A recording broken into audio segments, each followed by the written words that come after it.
Behind the Shades.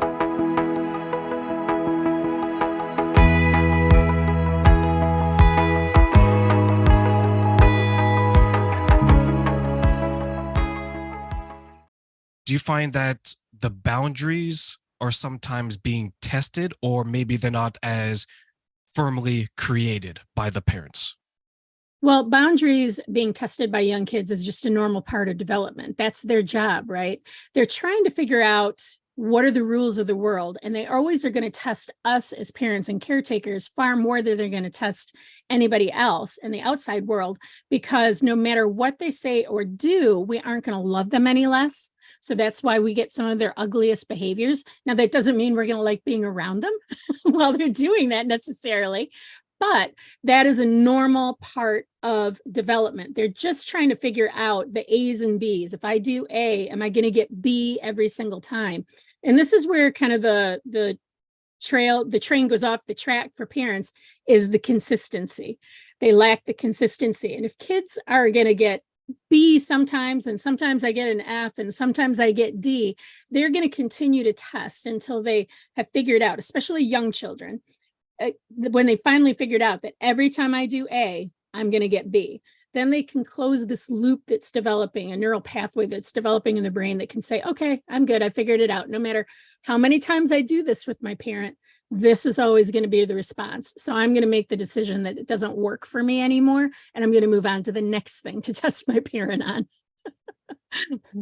If I brought D's home, I think I would be homeless. I don't know what would happen if I brought an F home. Right? Exactly.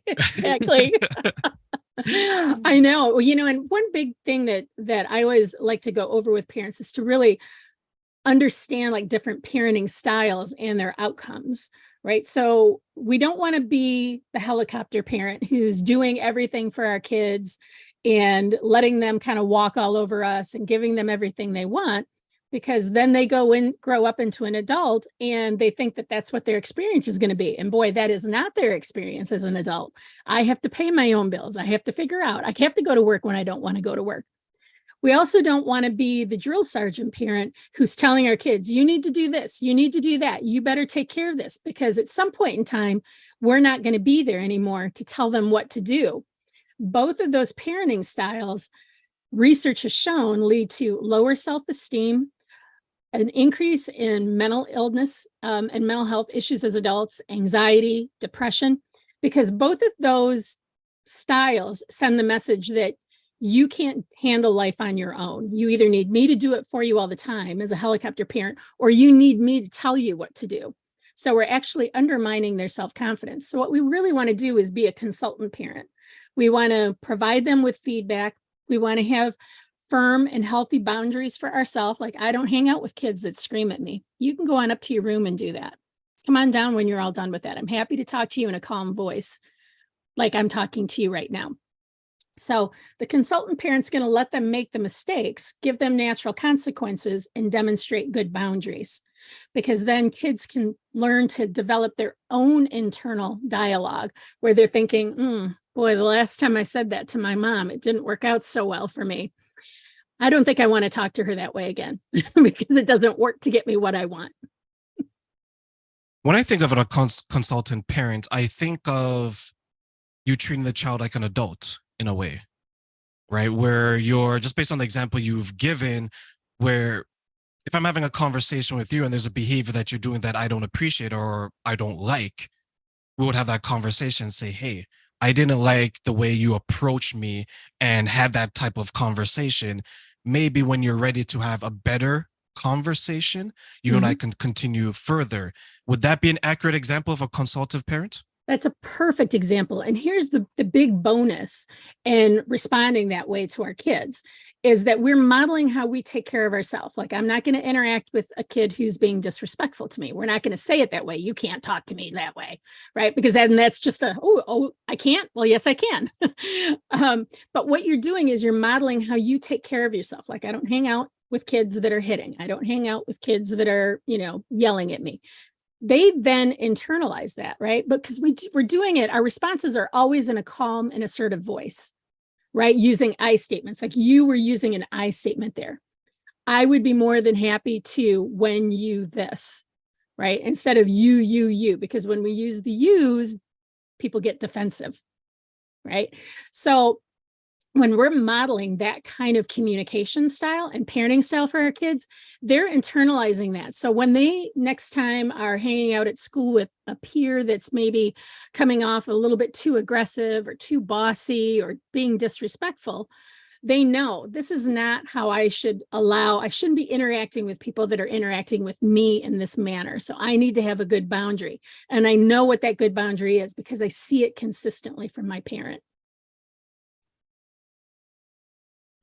I like that you mentioned consistency because I think many of us struggle not only consistency with our lives, with ourselves, with our friends, with our partners, with our children.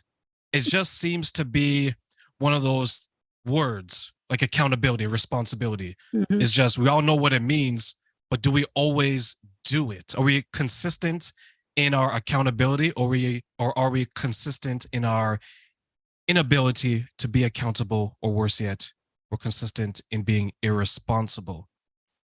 For the parents who are working with their children, who are trying to develop that consistency, what are maybe some tips that you can share with them to help them make sure that not only are they consistent, but they're holding themselves accountable when they're not being consistent? The biggest tip that I give to families when they're working on implementing change, and when I say change, they're wanting their child to change, but that has to start with us. And that's where that consistency comes in. I always say, just start with one thing, right? Like if I go into a home where there's a little one who's hitting and kicking and biting and punching, but they're also screaming and being disrespectful, and they're not eating their food and throwing food at meals, we're not going to change all of that at once. There's many layers to that.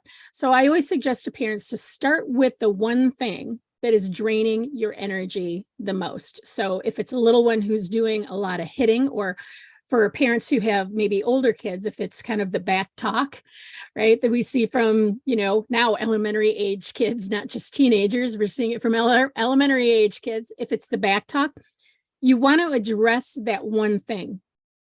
So you look at the behavior, try to figure out what's going on to drive the behavior, because that's a big piece of it. Behavior from young kids, I always say, is like looking at an iceberg. What we see is just the tip. We have to understand what's below so that we can address it in a way that makes sense and works for both us and our kids. And usually what is driving behavior is a lack of feeling seen, heard, safe, or loved.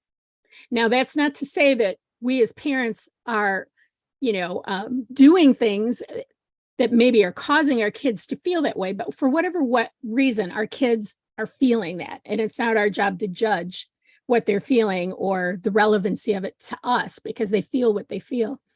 But we have to look at those behaviors and try to recognize, is this something that's being driven by one of those things? Because then we can look at, how do I help facilitate change? Sometimes it's that our kids just need more connection.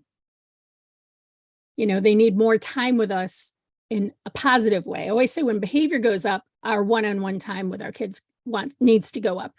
But usually parents do the opposite because they're so frustrated with their kids. They want nothing to do with them. They're driving me crazy. But it's an expression of a need a lot of times when we're seeing an increase in behaviors. So just starting with one thing, identifying the one thing that's draining all of your energy, and then identifying a strategy or an approach to deal with it, and just stick with it until you start to see some change. Because if we start with the thing that's draining our energy most, and we're able to get this under control and see improvements there, we now have more energy to move on to the next thing that's driving us crazy.